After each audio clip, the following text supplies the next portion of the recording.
এমন এক কিতাব আল্লাহ দিলেন। এই কিতাবকে আল্লাহ বললেন নূর, আলো। আলোর সাথে তুলনা করেছেন। কিতাবুন আনজালনাহু ইলাইকা লিতুখরিজান নাসা মিনাল যুলুমাতি ইলান নূর। I've revealed this holy and sacred book unto you, O my beloved last messenger, in order to lead the mankind out of darkness into the light. অন্ধকার থেকে আলোর দিকে নেয়ার জন্য এই কিতাবকে পাঠিয়েছে কে? এই কিতাব পড়লে, এই কিতাব মানলে, বুঝলে, এই কিতাবের বাস্তবায়ন সমাজে ঘটালে সমাজটা আলোকিত হবে। ঠিক কি না? আমরা একটা আলোকিত সমাজ চাই কি চাই না? যে সমাজে এই কিতাব দিয়ে আইন করা হয়, এই কিতাবের আইনে সমাজে আইনটাকে বাস্তবায়ন করা হয়, ওই সমাজে কোনো ধর্ষণ থাকে, কোনো দুর্নীতি থাকে? ওই সমাজটা হয় মদিনার সমাজ, ওই সমাজটা হয় শান্তির সমাজ। এজন্য আমরা যেন কোরআনের সাথে সম্পর্ক বাড়াই, প্রতিদিন যেন কোরআনের তেলাওয়াত করি, একজি করে হলেও কোরআনের আয়াতের বঙ্গানুবাদ যেন আমরা পড়ি। পারা যাবে? সবাই পড়ি ইনশাআল্লাহ। আমি আপনাদের খেদমতে আমার খুতবার শুরুতে সূরাতুল মুজাম্মিল থেকে 4টি আয়াত তেলাওয়াত করেছি। এই সূরাতুল মুজাম্মিল থেকে কিছু কথা আজকে আমরা শুনবো ইনশাআল্লাহ। পড়েন ইনশাআল্লাহ। আমি সব সময় তাফসীর মাহফিলগুলোর ক্লাসের মতো মনে করি। Class, I consider this tafsir program as a class. I consider myself as a teacher and all the sitting audience as a student of the Holy Quran. আমি মনে করি যে আমি কোরআনের শিক্ষক, আর যারা শুনছে তারা আমাদের ছাত্র। আমার আগে যিনি এখানে কথা বলছিলেন তিনি ছিলেন আমাদের শিক্ষক। এখন আমি একটু করে বসার সুযোগ পাইছি, আমি হয়ে গেছি শিক্ষক, আর আমরা সবাই কোরআনের ছাত্র। খুশি না বেজার? সূরাতুল মুজাম্মিল এটা কোরআনের 29তম পারার একটা সূরা। কততম পারার? এই সূরার আয়াত সংখ্যা 20। আয়াত সংখ্যা কত? এই সূরাটি মাক্কি সূরা। কি সূরা? আচ্ছা, এবার আমি প্রশ্ন করি, আপনারা উত্তর করেন। সূরাতুল মুজাম্মিল কত পারার সূরা? আয়াত সংখ্যা? সূরাটি মাদানী? হ্যাঁ, মাক্কি সূরা। আলহামদুলিল্লাহ পড়েন। এই সূরাটি আল্লাহ তাআলা বিশ্বনবীর নামে ডেডিকেট করেছেন। কার নামে? বিশ্বনবীর অনেকগুলো সুন্দর সুন্দর নাম আছে, শুধু মুহাম্মদ সাল্লাল্লাহু আলাইহি ওয়াসাল্লাম এটাই ওনার নাম নয়, এটা ছাড়াও ওনার অনেক নাম আছে। ওনার একটা নাম আছে আহমদ। কি নাম? ইয়াতি মিন বাদি ইসমুহু আহমদ। মুহাম্মদ ওনার নাম, আহমদ ওনার নাম, তাহা ওনার নাম, মুজাম্মিল এটা ওনার একটা নাম, মুদ্দাসসির এটা ওনার একটা নাম, আবুল কাসেম এটা ওনার একটা নাম, কুনিয়াত। তো বিশ্বনবীর নামে এই সূরাটাকে ডেডিকেট করেছে কে? বিশ্বনবীকে আল্লাহ তাআলা এই সূরার ভেতরে অনেকগুলো ইনস্ট্রাকশন, গাইডলাইন দিয়েছে, পথ নির্দেশিকা। এগুলো আমাদের জীবনেও কাজে লাগবে, ঠিক কি না? তো এই আল মুজাম্মিল বিশ্বনবীর নামে ডেডিকেট করা একটি সূরা। আবার এই নামে আমাদেরও অনেকের নাম পাওয়া যায়, আছে না নাই? এখানে মুজাম্মিল ভাই কে কে আছে দেখি? মুজাম্মিল কেউ আছে মুজাম্মিল নামে? আছে তো, মাশাআল্লাহ। আল্লাহ মুজাম্মিল ভাইদেরকে তুমি কবুল করো। তো এই সূরার একটা কেন্দ্রীয় আলোচক বিষয় আছে, central subject matter, central theme of the Surah Al Muzzammil. এই পুরো 20টা আয়াতে আল্লাহ কি বুঝাতে চাইলেন আগে সংক্ষেপে এটা আমি বলি। এই পুরো সূরার ভেতরে কেন্দ্রীয় যে আলোচ্য বিষয়টা আল্লাহ আমাদেরকে জানাতে চাইলেন সেটা হচ্ছে আমাদেরকে যে কোনো কাজে নামার আগে নিজেকে প্রস্তুত করে নিতে হবে। বুঝতে পেরেছেন? You have to take huge preparation for a successful mission. আপনি যদি কোনো মিশনে নামতে চান, আপনাকে you have to take preparation, you have to be prepared. নিজেকে প্রস্তুত করে নিতে হবে। বিশ্বনবীকে আল্লাহ তাআলা বড় একটা মিশনে নামাবেন, নবুয়তির মিশন, দাওয়াতি কাজের মিশন, আল্লাহর জমিনে আল্লাহর দ্বীনকে বাস্তবায়নের মিশন, পৃথিবীর বুকে কালিমার পতাকা কেটে দেওয়ার মিশন। চিল্লায় এখন ঠিক কিনা? এত বড় মিশন যে নবী পালন করবে, ওই নবীর প্রিপারেশনের দরকার আছে না নাই? তাহলে এই পুরো সূরার মূল কথা হচ্ছে প্রিপারেশন ফর এ মিশন, মিশনের জন্য প্রস্তুতি গ্রহণ করা। Good preparation is a prerequisite for a successful mission. আপনি যদি একটা মিশনে সফল হতে চান, আপনাকে প্রস্তুতি নিতে হবে। কি নিতে হবে? সবাই বলে প্রিপারেশন নিতে হবে। প্রিপারেশন যদি ভালো হয় কাজের ফলাফল, প্রিপারেশন যদি খারাপ ফলাফল পরীক্ষার আগে যদি প্রিপারেশন ভালো হয় গোল্ডেন এ প্লাসের সম্ভাবনা আছে না নাই? ইলেকশনের আগে যদি ভালো প্রস্তুতি নেয় জয়লাভ করার সম্ভাবনা আছে না নাই? সব কাজে প্রিপারেশন লাগে। এই যে আমরা প্রতিদিন সালাত পড়ি, নামাজ আদায় করি, প্রস্তুতি লাগে না? কি প্রস্তুতি লাগে? ওযু করা লাগে, ঠিক কি না? ইয়া আইয়ুহাল্লাযীনা আমানু ইযা কুমতুম ইলাস সালাতি ফাগসিলু ওয়ুজুহাকুম ওয়া আইদিয়াকুম ইলাল মারাফিক ওয়ামসাহু বিরুউসিকুম ওয়া আরজুলাকুম ইলাল কা'বাইন। সুবহানাল্লাহ পড়েন। আল্লাহ ডেকে বললেন, গোলাম যখন নামাজে যাবা নামাজের প্রস্তুতি নাও। কথাটা কার? আগে চেহারা ধৌত করো, হাত দুইটা কনুই পর্যন্ত ধৌত করো, তারপরে মাথা মাসে করো, তারপর পা ধৌত করো, তারপরে সালাত কায়েম করতে যাও। তার মানে সালাত ইকামাতুস সালাত প্রতিষ্ঠার আগে আপনাকে প্রস্তুতি নিতে হবে। নামাজে যাওয়ার আগে ওযু করা লাগবে, ঠিক কি না? আবার জুমার নামাজে আপনি যাবেন, আগামীকাল জুমাবার না? এই জুমার নামাজে যাওয়ার আগে প্রস্তুতি আছে না নাই? কি প্রস্তুতি আছে? গোসল করা লাগে, ঠিক কি না? আতর মাখা লাগে, সুন্দর পারফিউম দেয়া লাগে, তারপর জুমার খুতবা শোনার জন্য মসজিদে আগে আগে যাওয়া লাগে, ঠিক কি না? তার মানে নামাজের আগে প্রস্তুতি লাগে, জুমার সালাতের আগে প্রস্তুতি লাগে, আবার রোজার আগেও প্রস্তুতি আছে না নাই? বিশ্বনবী রমাদান আল মুবারক আসার 2 মাস আগ থেকে প্রস্তুতি নিতেন। বিশ্বনবী দোয়া করতে শুরু করতেন রজব মাস থেকে, আর আল্লাহর কাছে বলতেন, আল্লাহুম্মা বারিক লানা ফি রজব ওয়া শাবান ওয়া বাল্লিগনা রমাদান। রজব শাবানে বরকতে দাও, রমজান মাসে গুনাহ ঝরাও, সপ্তাহ জুড়ে তুমি বরকতে দাও, জুমার দিনে তে গুনাহ ঝরাও, রজব শাবানে বরকতে দাও, রমজান মাসে গুনাহ ঝরাও। চিল্লায় পড়েন আমিন। রমজান আসার 2 মাস আগে বিশ্বনবী রজব মাস থেকে রমজানের প্রস্তুতি নিতেন। আল্লাহু আকবার। আর পড়তেন, আল্লাহুম্মা বারিক লানা ফি রজব ওয়া শাবান। ও আল্লাহ, রজব আর শাবান মাসে আপনি বরকত দেন, ওয়া বাল্লিগনা রমাদান, রমজান মাসে পৌঁছে দেন। এখন যে মাসটা চলতেছে এটা কি মাস? হ্যাঁ, তাহলে রমজানের প্রস্তুতি নেওয়ার দরকার আছে না নাই? রমজানের 2 মাস আগ থেকে উনি প্রস্তুতি নিতেন। এরপরে ঈদ আসার আগে রমজানের প্রস্তুতি আছে না নাই?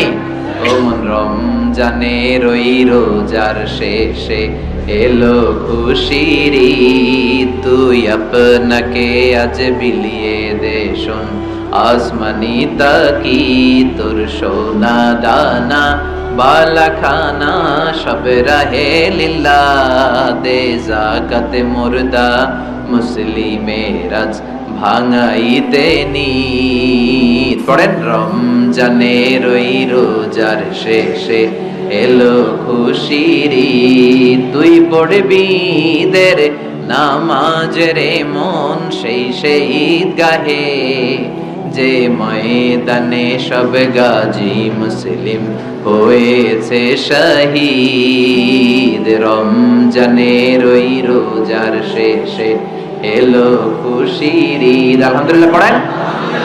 তার মানে নামাজের আগে প্রস্তুতি লাগে, রোজার আগে প্রস্তুতি লাগে, ঈদের আগেও প্রস্তুতি লাগে। এরপরে হজ যদি পালন করতে চান তারও প্রস্তুতির দরকার আছে না নাই? একজন হজ করবে, প্রস্তুতি লাগবে না? কি প্রস্তুতি লাগবে?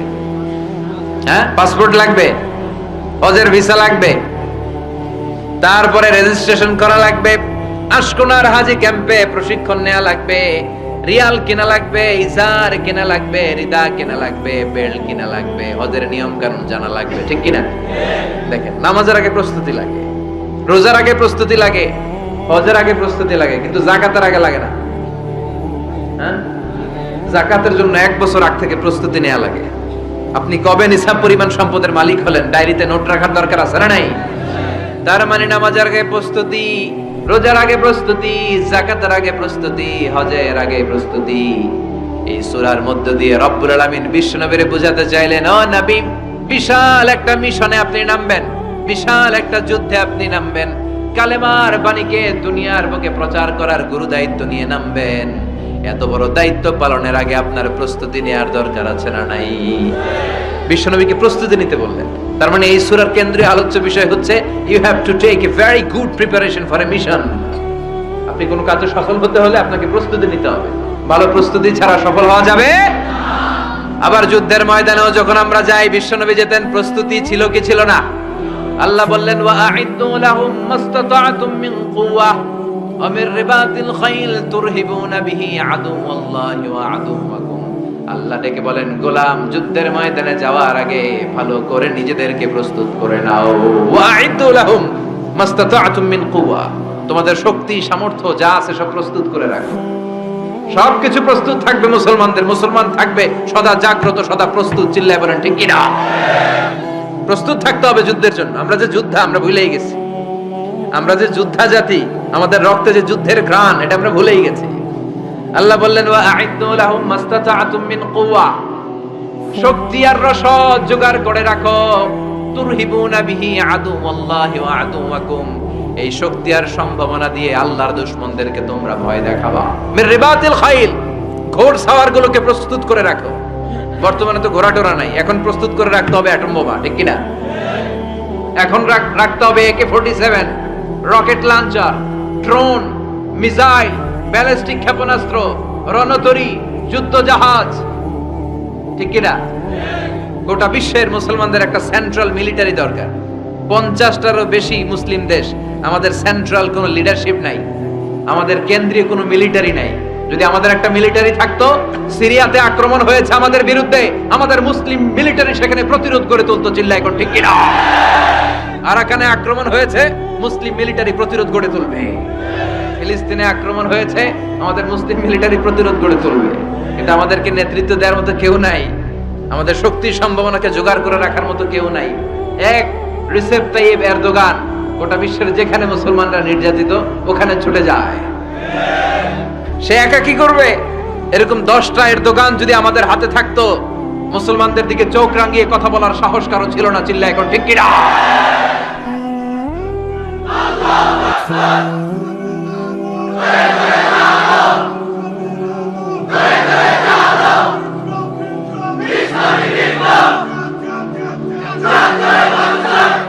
وَأَعِدُّوا لَهُمْ مَا اسْتَطَعْتُم مِّن قُوَّةٍ, ও নবী, শক্তি সম্ভাবনা সবকিছু জোগাড় করে রাখেন। মুসলমান থাকবে সদা প্রস্তুত, সদা সজাগ।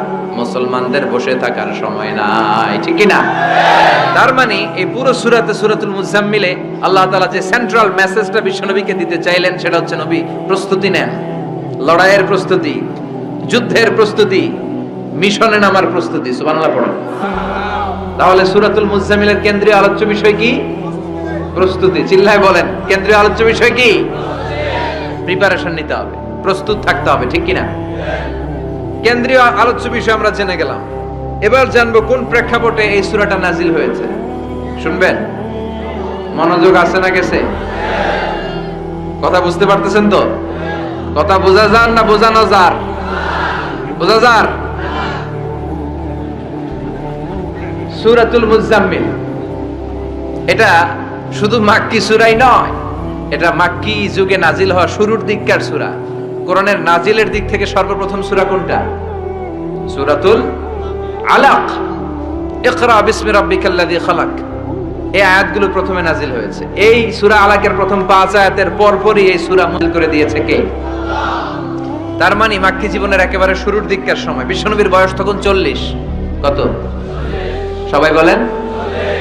40 বছর বয়সে উনি নবী হয়েছেন। তার মানে আগের জীবনে কি ছিলেন? জালেম ছিলেন, মূর্খ ছিলেন, গোমরা ছিলেন। বিশ্বনবীর পুরো জীবনটাই আদর্শ। চিল্লায় বলেন ঠিক কিনা? As a father, as a teacher, as a lawgiver, as a lawmaker, as a philosopher, as a reformer of the society, as a commander, as a messenger, Muhammad is the superman of the world.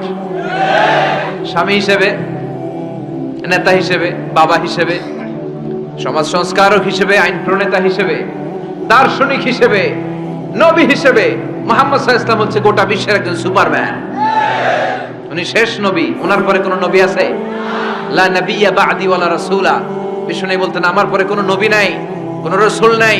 সাইয়েদনা আদম থেকে নবী আসার যত ধারাবাহিকতা, পুরো চেইনটাকে আল্লাহ তাআলা আমাকে পাঠানোর মাধ্যমে কেটে দিয়েছেন। চিল্লায় এখন ঠিক কি না? এজন্য বিশ্বনবী বলছেন লা নাবিয়্যা বা'দি ওয়ালা রাসূলা, আমার পরে কোনো নবী নাই, কোনো রাসূল নাই। তবে লাউ কানা বা'দি নাবিয়্যুন লাকানা উমর, আমার পরে যদি নবী হওয়ার যোগ্যতা কারো থাকে, আমার ওমরের সেই যোগ্যতা আছে। ঠিক কি না? তবু তুমি বলেছো রাসূল দেবে না, বলনি দেবে না ওমর, বলনি দেবে না হামজা তারিক, খালিদ বিজয়ী সমর। প্রভু তুমি বলেছো রাসূল দেবে না, বলনি দেবে না ওমর, বলনি দেবে না হামজা তারিক, খালিদ বিজয়ী সমর। প্রভু তুমি বলেছো রাসূল দেবে না। আলহামদুলিল্লাহ পড়েন। শেষ নবী, শেষ রাসূল, তারপরে কোনো রাসূল নাই। ওনার জীবনটা এমন জীবন, নবুয়তের পরের জীবন যেমনি আমাদের জন্য আদর্শ, নবুয়তের আগের জীবনটাও আদর্শ করে দিয়েছে কে? এই 40 বছরে উনি নবী হয়েছেন, তার আগে উনি ছিলেন শ্রেষ্ঠ মানুষ, as-সাদিক আল-আমিন। জীবনে মিথ্যা বলছে? ওনার ঘোর শত্রুরাও বাড়ি থেকে অনেক দূরে কোথাও বেড়াতে গেলে ওনার বাসায় ডিপোজিট করে যাইতো, ওনার বাসায় আমানত রেখে যাইতো। সুবহানাল্লাহ পড়ে। পার্টি করে আবু জাহিল্লার পার্টি। পার্টি কোন পার্টি? বিশ্বনবী বলতেন আবু জাহিল্লার পার্টি করে ওর কাছে ডিপোজিট রাখো।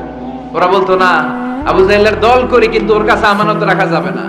ওর কাছে যদি টাকার প্যাকেট রেখে যায় তাহলে আমার টাকাও শেষ, টাকার প্যাকেটও শেষ। কথা বলেন, আমানতদারিতা নাই। আমানতদারিতা ছিল বিশ্বনবীর মাঝে। ওনার জীবনী নিয়ে যদি কথা বলতে কেউ শুরু করে, কোনো কুল কিনারা খুঁজে পায় না। বিয়ন্ডলেস, বাউন্ডলেস, বটমলেস, এটা তলাবিহীন সাগর। বিশ্বনবীর জীবনীটা একটা সাগর, কিন্তু এই সাগরের কি নাই? কথা বলেন, কোনো তলা নাই। এমন নবীকে আমরা পেয়েছি। ওনার আগের জীবনটাও আদর্শ। ছোটবেলা থেকে লাজুক ছিলেন। হালিমাতুস সাদিয়া বিশ্বনবীর দুধমা, উনি বলেন 5 বছর এই কুরাইশি মুহাম্মদকে আমি লালন পালন করেছি, একদিনও ছেলেটারে কাঁদতে দেখি নাই। ক্ষুধা লাগলেও কাঁদে না, ব্যথা পেলেও কাঁদে না।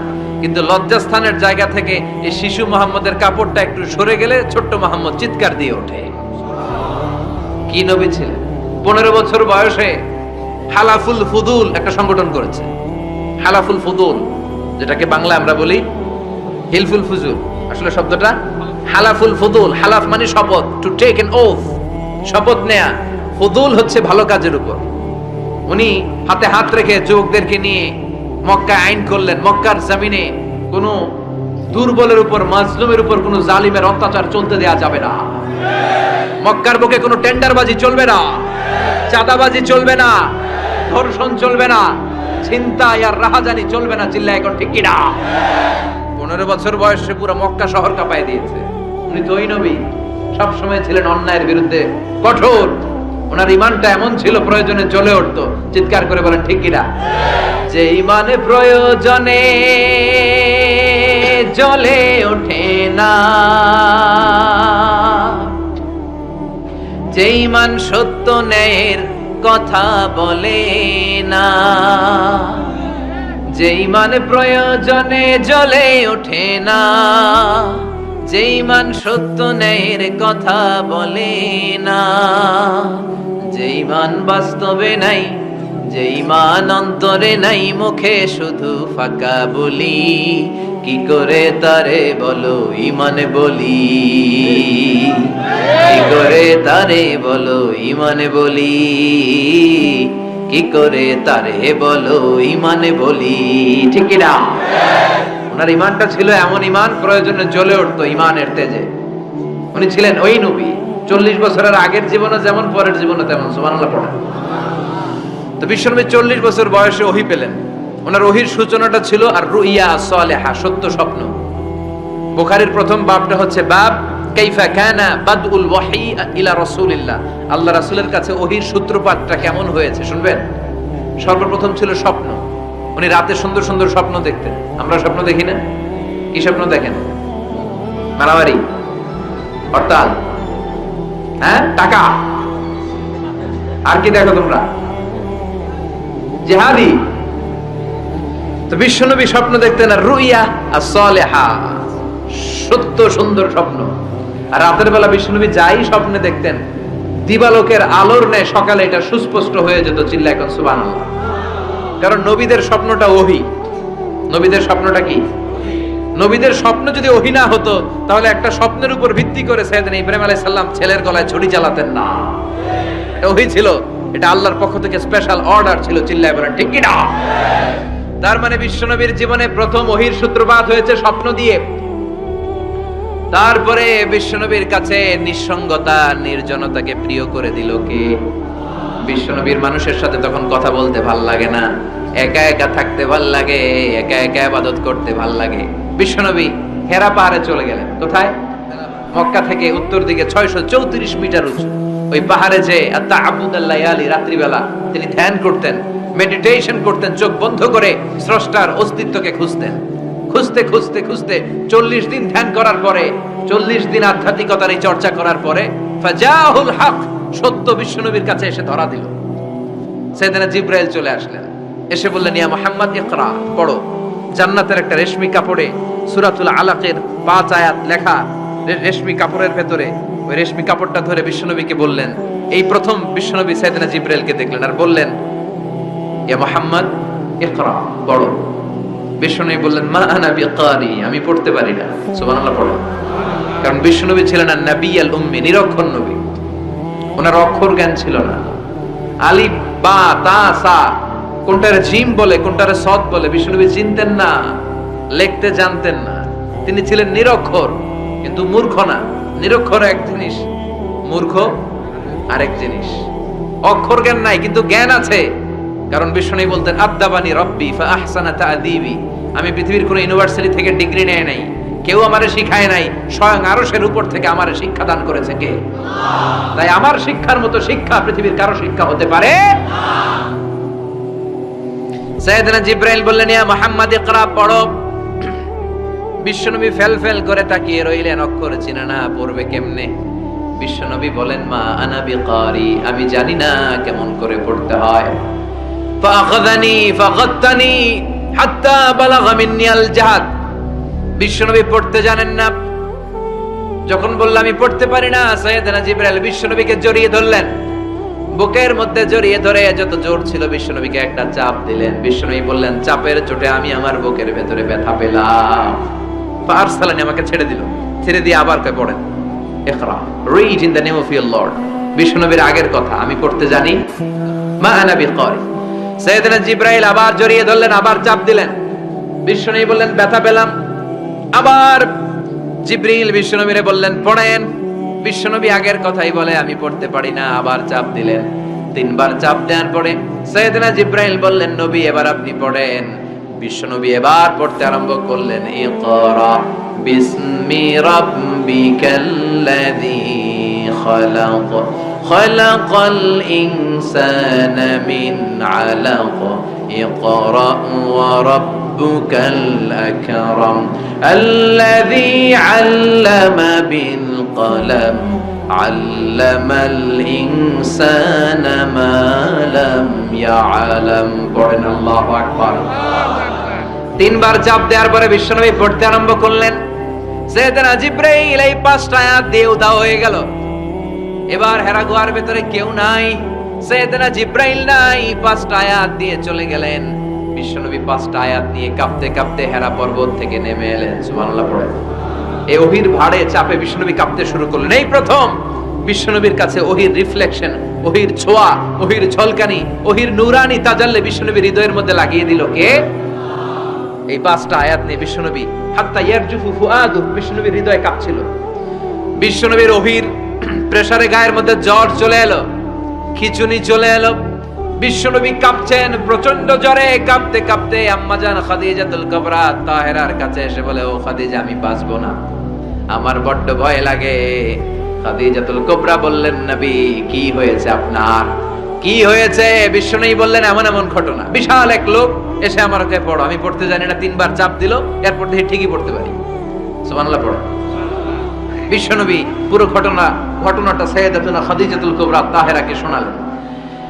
এরপরে মা খাদিজারে বললেন খাদিজা আমার বড্ড ভয় হয়, মনে হয় আমি মরে যাব, আমার প্রচন্ড জ্বর এসেছে, কাঁপুনি ছুটেছে, তুমি আমারে কম্বল দাও। কি দাও? সবাই বলেন আর জোরে কোন, আমারে কম্বল দাও, আমার জ্বর এসেছে, কাঁপুনি বেড়ে যাচ্ছে, চাদর দাও।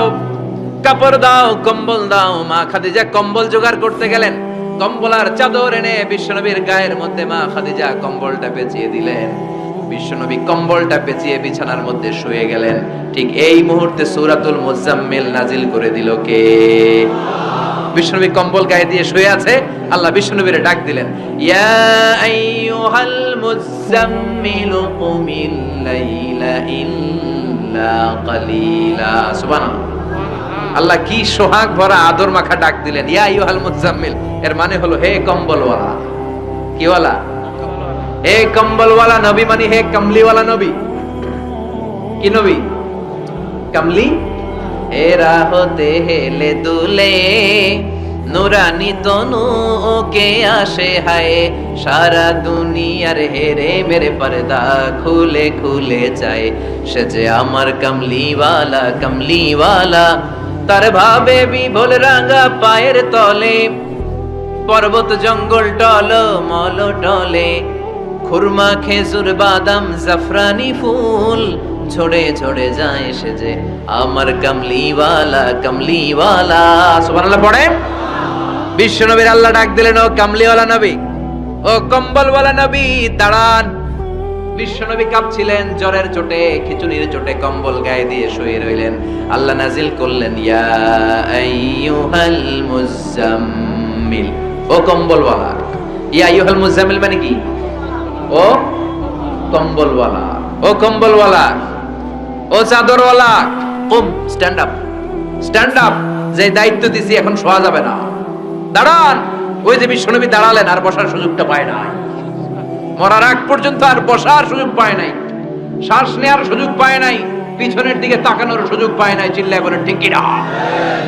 অনেক শয়তানি হাত ছানিয়ে এসেছে, দফায় দফায় নবীর সাথে বৈঠক হয়েছে। বিশ্বনবীকে মক্কার কাফিরেরা 3 দফা দিল। বলল, আব্দুল্লাহর বেটা মুহাম্মদ, নারী চাও নারী দেব, সম্পদ চাও সম্পদ দেব, রাষ্ট্র ক্ষমতা চাও রাষ্ট্র ক্ষমতা দেব, শুধু কালিমার দাওয়াতটা বন্ধ করে দাও। নাউজুবিল্লাহ পড়বেন না? বিশ্বনবী বললেন, তোমাদের 3 দফা, কাফিরদের কয় দফা? জোরে বলেন। বিশ্বনবী বললেন, আমার মাত্র 1 দফা। কয় দফা? বিশ্বনবী বললেন, সম্পদ না, নারী না, মক্কার ক্ষমতা নয়, লা ওয়াদাউ শামসা ফি ইয়ামিনি। আকাশের দ্বিপ্রহরের জল জলে সূর্যটা যদি ডান হাতে দাও, ওয়াল কামারা ফি ইয়াসারি, চাঁদটাকে যদি বাঁ হাতে দাও।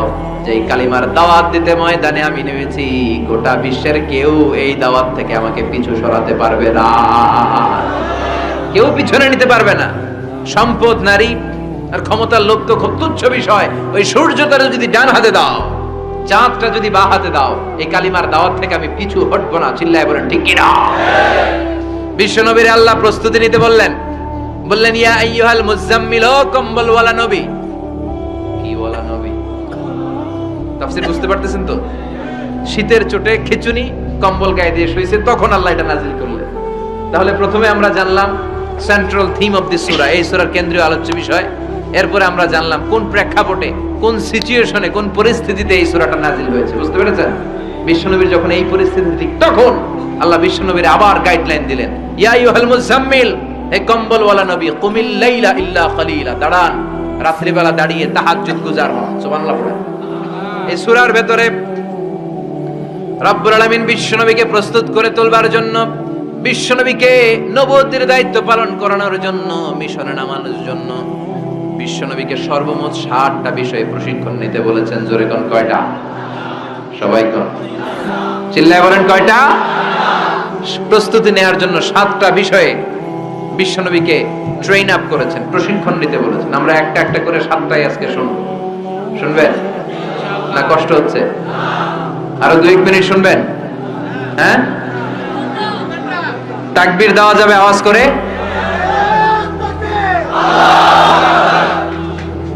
আওয়াজ করে পড়েন, লিল্লাহে তাকবীর, লিল্লাহে তাকবীর।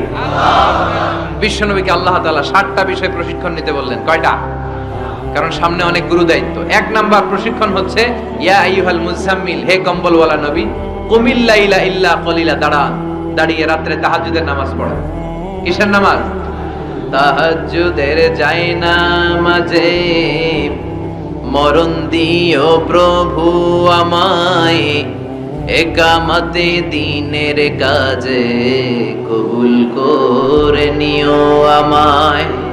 তাহাজ্জুদের যায় না মাঝে, মরণ দিও প্রভু আমায়, একামতে দিনের কাজে কবুল করে নিও আমায়। পড়েন আমিন। তাহলে বিশ্বনবীকে প্রথম যে প্রশিক্ষণ আল্লাহ দিলেন সেটা হচ্ছে তাহাজ্জুদের সালাতের প্রশিক্ষণ। কিসের? রব্বুল আলামিন বললেন, ইয়া আইয়ুহাল মুযাম্মিলু কুমিল লাইলা ইল্লা কলিলা। ও নবী, রাত্রি বেলায় দাঁড়ান, পুরো রাত ব্যাপী তাহাজ্জুদ পড়েন। নিসফাহু, রাতের অর্ধেক সময় তাহাজ্জুদ পড়েন। আও ইনকুস মিনহু কলিলা, অথবা তার চেয়েও কিছু কম পড়েন। আও জিদা আলাইহি, অথবা তার চাইতেও বেশি পড়েন। ও নবী, রাত্রিবেলা দাঁড়িয়ে তাহাজ্জুদের সালাত পড়েন। কিসের সালাত? তাহলে বিশ্বনবীকে মিশনে সফল হওয়ার জন্য সর্বপ্রথম যে ডিরেকশন আল্লাহ দিলেন সেটা হচ্ছে তাহাজ্জুদের ডিরেকশন। কিসের? তাহাজ্জুদ পড়েননি আপনারা? পড়েন? হ্যাঁ, হুজুর ফজর নামাজই তো পড়ি না। কি পড়ি না? তাহাজ্জুদ তো তাদের যারা ফজর করে, যারা ফজরই করেন ওরা আবার কি তাহাজ্জুদ? কথা বলেন। এই তাহাজ্জুদের সালাত আদায় করলে সম্মান বাড়িয়ে দেয় কে? ঘুমের আরবিতে কিছু নাম আছে। ঘুমের একটা নাম হচ্ছে নুআস। নুআস মানে ড্রোজিনেস। বাসে বসে আছেন, বাসও ঝুলে আপনিও ঝুলতেছেন, এরকম হয় না? ঝিমুনি, এটার বলে নুআস। আরেকটা হচ্ছে সামান্য হালকা লাইট স্লিপ, সামান্য ঘুম, এটার বলে পাওয়ার ন্যাপ। হালকা হালকা ঘুম, ঘুমও আসছে, আবার কে যেন কথা বলে ওইটাও শোনা যায়, এরকম ঘুম আসছে না? নাই, এটার বলে সিনা। আরবিতে এটার কি কয়? সিনা। আরেকটা হচ্ছে ভালো ঘুম, এটার বলে নাও। এটার কি বলে? তাহলে পাইলাম নুআস, সিনা, নাও। আরেকটা হচ্ছে জন্মের ঘুম। কিরকম ঘুম? এমন ঘুম যেই ঘুমে ডাকলেও মানুষ উঠে না, যেটা শেষ রাতে আমাদের যে ঘুমটা হয়, রাত ৩টা-৪টার দিকে কম্বল টেনে টেনে আরেকটু ঘুমাইতে মনে যায়, এরকম একটা ঘুম আছে না? নাই। এই ঘুমটাকে আরবিতে বলে হুজুদ। কি বলে? সবাই বলেন। এই হুজুদের ঘুমকে স্যাক্রিফাইস করে ওই টাইমে যে সালাতটা পড়া হয়, ওই সালাতকে আরবিতে বলে সলাতুল হুজুদ বা সলাতুত তাহাজ্জুদ। সুবহানাল্লাহ পড়বেন না? এজন্য রাব্বুল আলামিন বলেন, ওয়া মিনাল লাইলি ফাতাহাজ্জাদ বিহি নাফিলাতান লাকা আসা আইয়াবআসাকা রাব্বুকা মাকামাম মাহমুদা। ও নবী, রাত্রিবেলা দাঁড়িয়ে আপনি তাহাজ্জুদের নামাজ পড়েন, আশা করা যায় বিশাল সম্মানিত মহিমান্বিত জায়গায় আল্লাহ আপনারে বসায় দিবে গো নবী। ঠিক কি না? তাহাজ্জুদের সালাত পড়লে মর্যাদা বাড়ায় দেয় কে? মুমিনের বৈশিষ্ট্য, তারা রাত্রিবেলা তাহাজ্জুদের সালাত পড়ে। ইমানদারদের বৈশিষ্ট্য, তারা হলো ফুরসানান নাহার রুহবানাল লাইল। রাত্রিবেলা তাহাজ্জুদের যায় নামাজে কান্নার ঝড় তুলে, দিনের বেলায় ঘোড়া হাঁকিয়ে জিহাদের ময়দানে জিহাদ করে। ঠিক কি না? দিনের বেলায় চলবে কি? জিহাদ। জিহাদের কথা বলাতে ভয় পাইছেন? হ্যাঁ, অনেকে এখন জিহাদের সাথে জঙ্গিবাদরে লাগায়, এরকম ডাকাইত আছে না? নাই। জিহাদের সাথে সন্ত্রাসবাদকে মিলাতে চায়, চিল্লা এখন ঠিক কি না? জঙ্গিবাদ আর সন্ত্রাস এক জিনিস, জিহাদ আরেক জিনিস। জিহাদরে ফরজ করছে কে? আর জঙ্গিবাদকে হারাম করেছে কে? জঙ্গিবাদকে দমন করার জন্য আল্লাহ তাআলা জিহাদের মতো বিধানকে ফরজ করেছেন। চিল্লায় বলেন ঠিক কি না?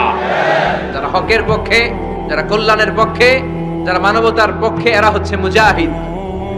আর যারা হক সহ্য করে না, মানবতাকে সহ্য করে না, শান্তির কথাকে সহ্য করে না, এরা হলো এক একটা জঙ্গি। চিল্লায় এখন ঠিক কি না? আবু জাহেল ছিল জঙ্গি আর বিশ্বনবী ছিলেন মুজাহিদ।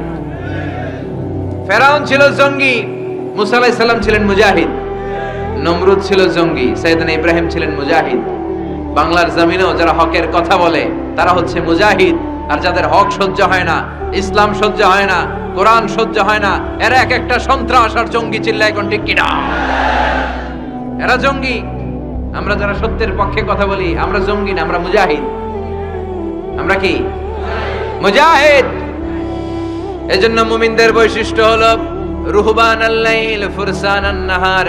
মুমিন বান্দারা দিনের বেলায় জিহাদের ময়দানে ব্যস্ত থাকে, রাতের বেলায় তাহাজ্জুদের যায় নামাজে চোখের পানি দিয়ে যায় নামাজ ভিজায়।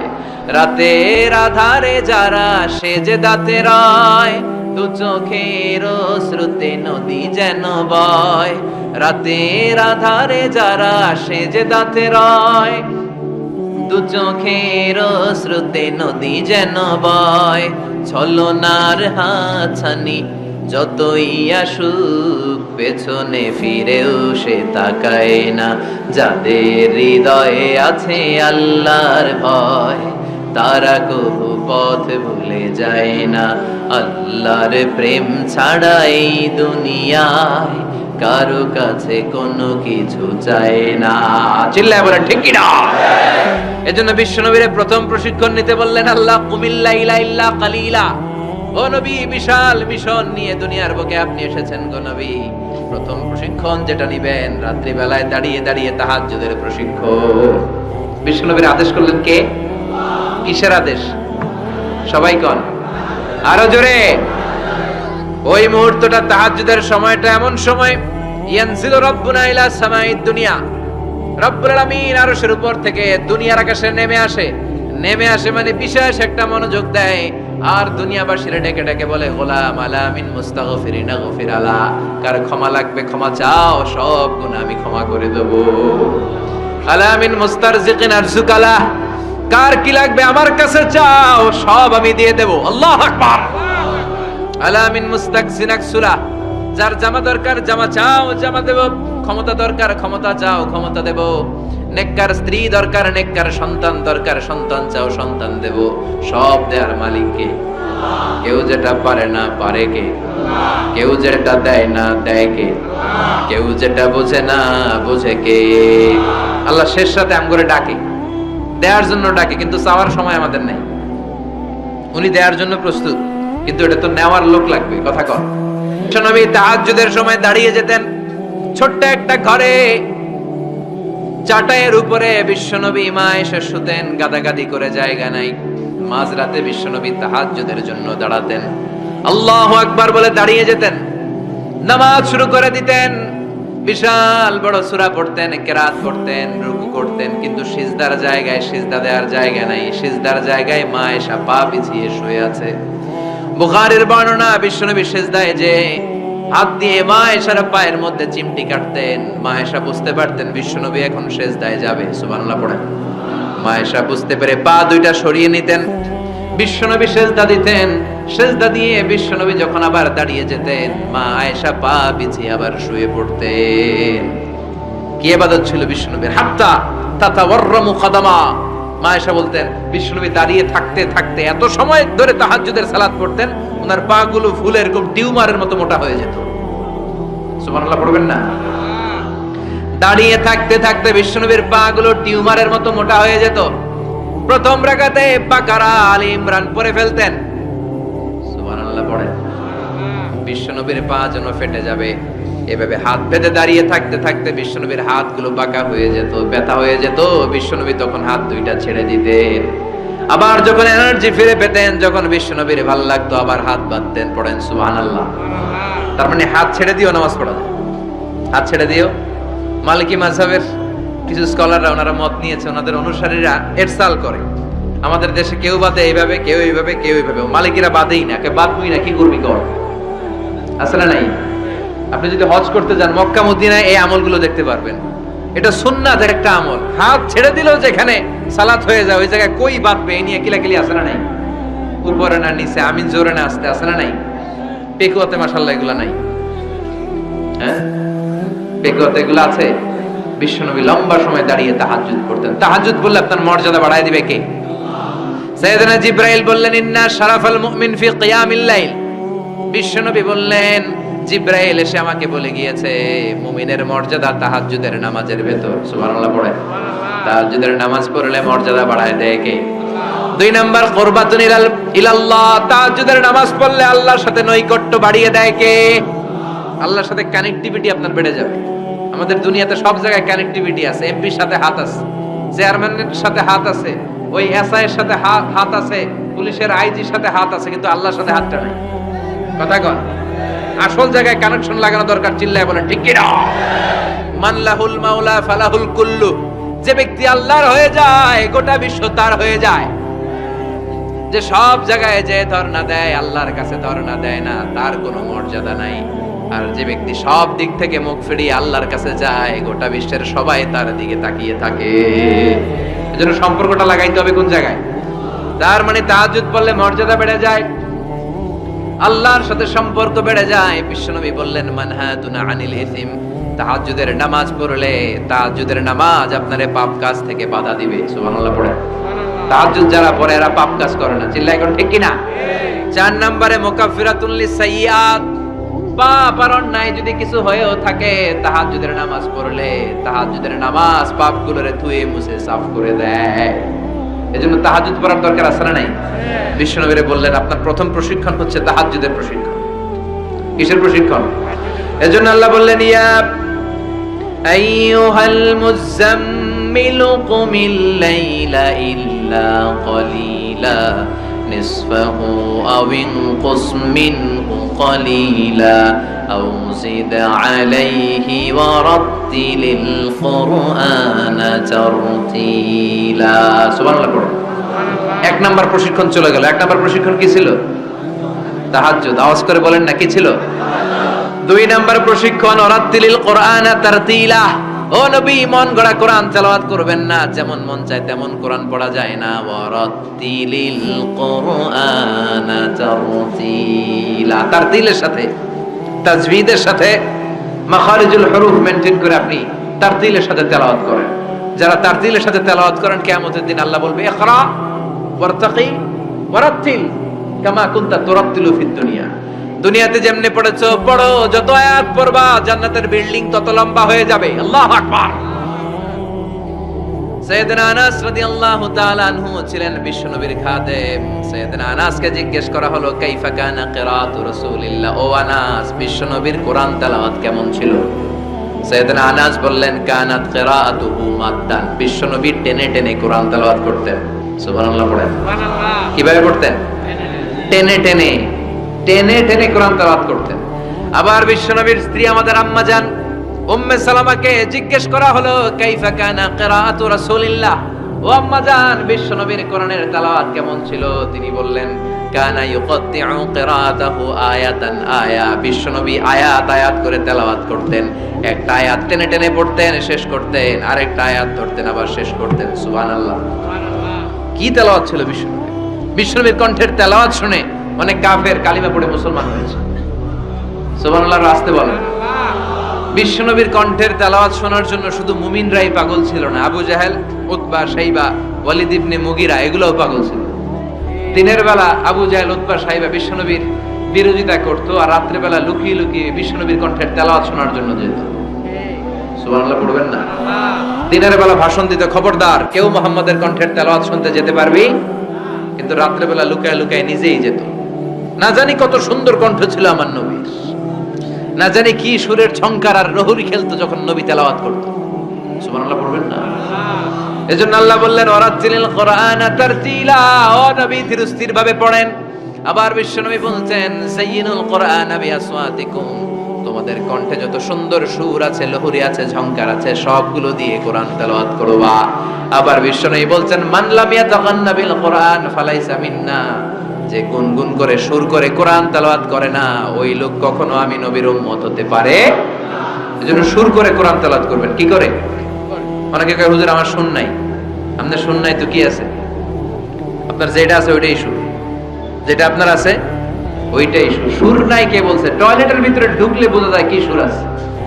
বাথরুম সিঙ্গার আছে না, কাপড় খাসতে বসলে কি সুন্দর গান শুরু করে, আছে না নাই? তখন সুন্দর সুন্দর গান বের হয়। কিন্তু কোরআন তেলাওয়াত করতে গেলে সে সুর আমার সুর নাই। আপনার যেটা আছে ওইটাই আপনার সুর, ওইটা দিয়ে তেলাওয়াত করবেন। মিশরের রাশেদ আল আফাসি, আব্দুর রহমান আস-সুদাইস, বান্দার ইবনে আব্দুল আজিজ আল বালিলা, এদের তেলাওয়াত শুনছেন? কি সুন্দর তেলাওয়াত! বিশ্বনবীর তেলাওয়াত ছিল টেনে টেনে পড়তেন, প্রতিটা আয়াত শেষ করে আবার নতুন আয়াত ধরতেন। ঠিক কি না? আলহামদুলিল্লাহি রাব্বিল আলামিন আর রহমানির রহিম মালিকি ইয়াউমিদ্দিন ইয়্যাকা না'বুদু ওয়া ইয়্যাকা নাস্তাঈন ইহদিনাস সিরাতাল মুস্তাকিম صراط الذين أنعمت عليهم গায়রিল মাগদুবি আলাইহিম ওয়ালাদ-দাল্লিন।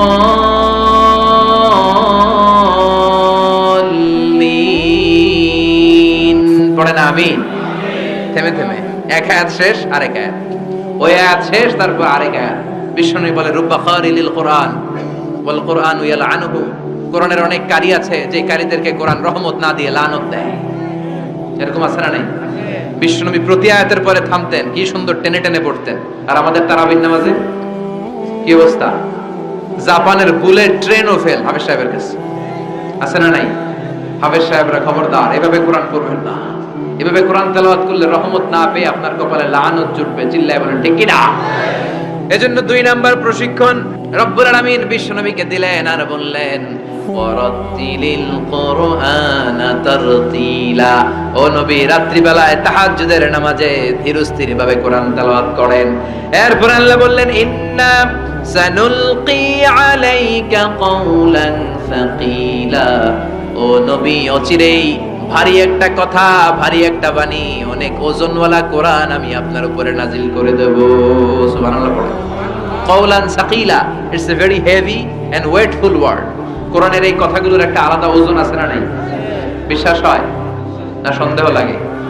বিশ্বনবীর কাছে যখন কোরআনের আয়াত নাজিল হতো, মা আয়েশা বর্ণনা করেন প্রচন্ড শীতের রাতে, কিসের রাতে? কথা শুনতেছেন? প্রচন্ড শীতের রাতে বিশ্বনবী ঘেমে ঘেমে একাকার হয়ে যেতেন।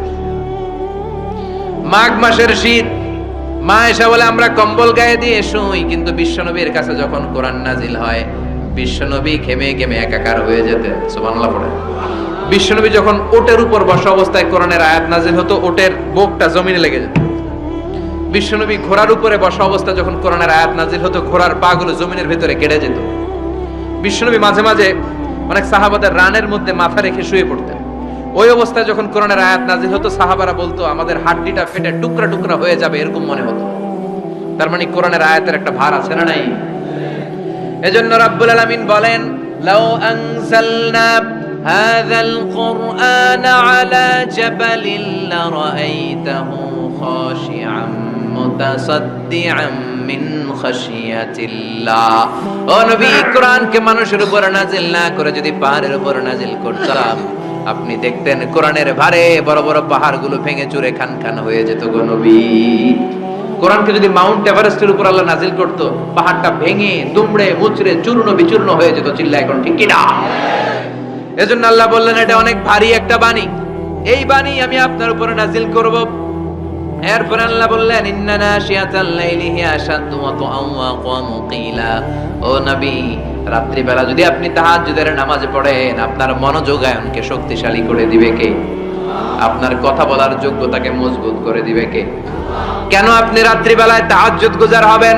কারণ ইন্নালাকা ফিন নাহারি সাবাহান তাবিলা। দিনের বেলায় অনেক ব্যস্ততা আছে না নাই? দিনের বেলায় মানুষগুলো কাজকর্ম নিয়ে ব্যস্ত হয়ে যায়, তখন অনেক গোলমাল। তখন নয়, রাত্রিবেলা তাহাজ্জুদ পড়েন, আপনার মর্যাদা বাড়িয়ে দিবে কে? এরপরে 3 নাম্বার প্রশিক্ষণের কথা আল্লাহ বললেন ওয়াযকুর ইসমা রাব্বিকা ওয়া তাবাত্তাল ইলাইহি তাবদীলা। প্রথম প্রশিক্ষণ তাহাজ্জুদের প্রশিক্ষণ। কিসের? দ্বিতীয় প্রশিক্ষণ মনোযোগের সাথে ধীরস্থির ভাবে কোরআন তেলাওয়াতের, তারতিলের সাথে কোরআন তেলাওয়াতের প্রশিক্ষণ। ঠিক কিনা? 3 নাম্বার প্রশিক্ষণ ওয়াযকুর ইসমা রাব্বিক। সব সময় রবের জিকির করবেন। জিকির চলবে কার? লা ইলাহা ইল্লাল্লাহু মুহাম্মাদুর রাসূলুল্লাহ সাল্লাল্লাহু। ওয়াযকুর ইসমা রাব্বিক। ও নবী, আপনার রবের নাম স্মরণ করেন। সব সময় জিহ্বায় একজনের নাম থাকবে। তিনি কে? আমাদের রব কে? আল্লাহ আমারে রব, দমে দমে তনু মনে তারি অনুভব। পড়েন আল্লাহ আমারে রব, তোমারে দুনিয়াতে আমি যেদিকে তাকাই, অথই নিয়ামাতে ডুবে আছি সবাই। পাখ পাখালির গানে শুনি তাসবিহ কল রব, তাসবিহ কল রব। আল্লাহ আমারে রব। ওয়াযকুর ইসমা রাব্বিক। রবের নামকে স্মরণ করেন নবী। বিপদে পড়লে একজনের নামের জিকির চলবে। চিল্লায় বলেন তিনি কে? তার মানে 3 নাম্বার প্রশিক্ষণ নিতে বললেন, সব সময় একজনকে ডাকবেন, তিনি হলেন রব। এই কথা বলার পরে বিশ্বনবী দুনিয়ার বুকে যত দোয়া করতেন তার বেশিরভাগ দোয়ার শুরুতে রবের নাম আছে না নাই?